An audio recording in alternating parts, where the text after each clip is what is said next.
दोन वेगवेगळ्या राष्ट्रवादी, तुमचा कनेक्ट होता आधी या सगळ्या लोकांसोबत, कसं बघता ही लढत कशी असेल? की जून महिन्यामध्ये दादाच्या नेतृत्वाखाली एनडीएमध्ये सहभागी होण्याचा निर्णय बहुमताने त्या ठिकाणी घेतला. पक्षामध्ये लोकशाही आहे, त्या लोकशाहीच्या मार्गातून त्या ठिकाणी घेतला आणि महाराष्ट्राचे शिल्पकार स्वर्गीय यशवंतराव चव्हाण साहेब यांनी नेहमीच या बाबतीमध्ये त्यांचं मत ठामपणाने व्यक्त केलं होतं की बहुजनांच्या हितासाठी सत्तेमध्ये आपण सहभागी त्या ठिकाणी असलं पाहिजे. त्यामुळे चव्हाण साहेबांचा विचार किंवा त्यांनी ज्या भावना वेळोवेळी मांडल्या होत्या त्या साऱ्या गोष्टीचा विचार करत दादांच्या नेतृत्वाखाली राष्ट्रवादी काँग्रेस पक्षाने, मग त्यामध्ये आदरणीय प्रफुल्लभाई असतील, आदरणीय भुजबळ साहेब असतील, मुश्रीफ साहेब आहेत, दिलीप वळसे पाटील साहेब आहेत, धनंजयजी मुंडे आहेत, बाबा आत्राम आहेत, अनेक सहकार्यांनी अमृत नोनी आर्थो प्लस ये एक प्रूवन फॉर्मूला है। इसमें मौजूद नोनी फल के गुण और आयुर्वेदिक जड़ी बूटियां शरीर को जरूरी पोषक तत्व देने के साथ साथ हड्डियों और जोड़ों के घिसने, उनमें होने वाले सूजन और दर्द को रोकने में मदद करता है। दर्द मुक्त जीवन के लिए अमृत नोनी आर्थो प्लस। राष्ट्रवादी काँग्रेस पक्षाच्या 43 आमदारांनी हा निर्णय त्या ठिकाणी घेतला. एकदा निर्णय घेतल्याच्या नंतर त्याच्यातली जी काय लोकशाहीच्या माध्यमातून प्रक्रिया होती ती महत्त्वाची प्रक्रिया होती की निवडणूक आयोग. निवडणूक आयोगाने सुद्धा आम्ही घेतलेल्या निर्णयावरती शिक्कामोर्तब केलं. घड्याळाचं चिन्ह आम्हाला त्या ठिकाणी दिलं. पक्ष ओरिजिनल राष्ट्रवादी काँग्रेस पक्ष दादाच्या नेतृत्वाखालचा आहे अशापेक्षा आदेश त्यांनी त्या ठिकाणी दिले. त्यानंतर विधानसभा अध्यक्षांच्याकडे ज्या ज्या काही बाबी त्या ठिकाणी प्रलंबित होत्या, याचिका होत्या, त्या याचिकांचा निकालमधल्या कालावधीमध्ये लागला आणि तो निकाल लागत असतानाच विधानसभा अध्यक्षांनी सुद्धा राष्ट्रवादी काँग्रेस पक्ष अधिकृत कुठले आहे या संदर्भातला निर्णयसुद्धा त्या ठिकाणी दिला. सर्वोच्च न्यायालयामध्ये सुद्धा या बाबतीमध्ये एक याचिका करण्यात आलेली होती की निवडणूक आयोगाने दिलेला निकालच खारिज केला जावा, त्याला त्या ठिकाणी स्थगिती मिळावी. पण त्याही बाबतीमध्ये सर्वोच्च न्यायालयाने त्या ठिकाणी निकाल दिला. आणि एक बाब खरी आहे की घड्याळ चिन्ह वापरायला आम्हाला परवानगी देत असताना खाली आम्ही त्या पद्धतीचं एक लिहायचं आहे की सर्वोच्च न्यायालयाच्या निकालाच्या अधीन राहू. त्यामुळे त्या बाबतीमध्ये आम्ही तो निर्णय त्या ठिकाणी घेतो आहोत. एक जी भूमिका घेतली की एनडीएमध्ये सहभागी व्हायचं आहे, विचारपूर्वक भूमिका घेतली. आमचा शिवछत्रपतींचा विचार, शाहू फुले आंबेडकरांची सामाजिक क्षमता या विचारापासून तसुबट न राहता आम्ही त्या विचारावरती काम करण्याचा ज्यावेळेला निर्णय घेतला, स्वाभाविकपणाने लोकशाहीच्या माध्यमातून ज्यावेळेला निवडणुका येतात त्या निवडणुका आता घोषित झालेल्या आहेत.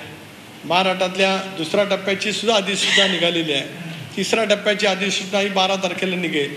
त्या अनुषंगाने ही वैचारिक लढाई आहे.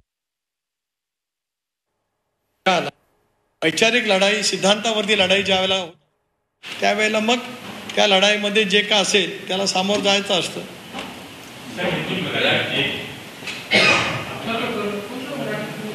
विजय शिवसेना म्हटले की शिंदेंना अडचणीत आणायचं नाहीये, त्यामुळे त्यांनी माझी उमेदवारी रद्द केलेली आहे. तुमचा काही संपर्क झाला आहे का या सर्व वादांमध्ये? नाही, विजय शिवतारेंचं या भूमिकेचं मी मनापासून या ठिकाणी स्वागत करतो. ते दीर्घकाळचे आमचे सहकारी त्या ठिकाणी आहेत. मी सामंजस्याच्या माध्यमातून त्यांना ज्या काही भावना व्यक्त करायच्या असतात ते केल्याच्या नंतर महायुतीसाठी त्यांनी जो निर्णय घेतलेला आहे त्याचं मी प्रदेश राष्ट्रवादी काँग्रेस पक्षाचा अध्यक्ष म्हणून मनापासून स्वागत करतो.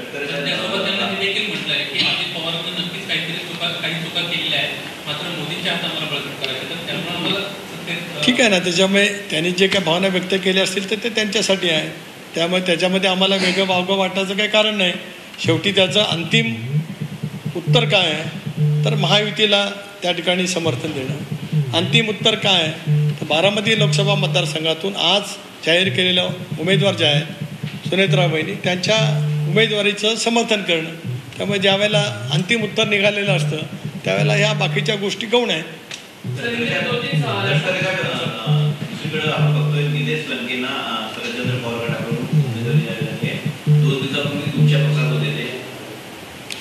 असं आहे की निवडणुकीच्या वेळेला अनेक वेळेला पक्षांतर होतच असतं आणि पक्षांतर काय राष्ट्रवादी काँग्रेस पक्षापुरता सीमित नाही. आजही आपण बघतो की काँग्रेसचे आमदार गेले. आज आपण पाहिलं की चाकूरकर साहेबांचं घराणं आयुष्यभर काँग्रेससाठी राहिलं, त्यांच्या घरातली एक व्यक्ती भारतीय जनता पक्षामध्ये गेली. त्यामुळे निवडणुकीमध्ये या साऱ्या गोष्टी घडत असतात. त्यामुळे निलेश लंकेंनी तिकडे प्रवेश केला त्याच्यामुळे काय फार काय मोठं अघटित घडलं आहे असं मानण्याचं काही कारण नाही. ही पक्ष या वेगवेगळ्या पक्षामध्ये त्या ठिकाणी सुरू असते. लंकेंचं पहिलेपासून म्हणणं असं होतं जेव्हा मुख्य गटात होते तेव्हापासून की शरदचंद्र पवारांसोबत राहणं योग्य आहे, पण भविष्याचा विचार करता मी अजित पवार गटासोबत जातो आहे का गेलो आहे. मग ठीक आहे ना, मग त्यांनी जे वक्तव्य केले त्याच्यावर आता काय प्रतिक्रिया आहे.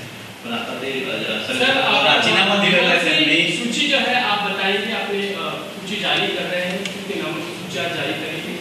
देखिए, राष्ट्रवादी कांग्रेस पार्टी की तरफ से 2 नाम आदरणीय राष्ट्रीय अध्यक्ष अजीत दादा जी ने घोषित किए थे.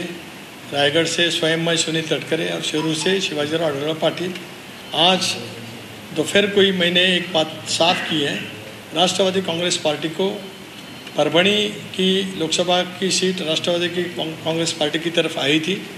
राष्ट्रवादी कांग्रेस पार्टी ने महायुति की तरफ राज्य के मुख्यमंत्री हों एकनाथ जी शिंदे, उप मुख्यमंत्री देवेंद्र जी फडणवीस, इनके साथ डिस्कशन होने के बाद राष्ट्रवादी कांग्रेस पार्टी ने हमारे सहयोगी पार्टी रासप को वो जगह दी है और महादेव जी जानकर वहाँ से चुनाव लड़ेंगे.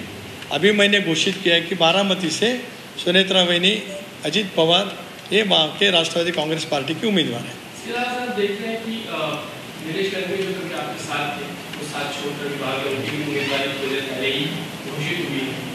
ये जो बदल है आने से आपके पास आते वक्त की भाषा और आप वहाँ जाने के बाद क्या लगता है कि निलेश लंके विजय हो पाएगा, इसकी स्थिति आप देख रहे हैं. मैं इतना ही दावा यहाँ पे करता हूँ,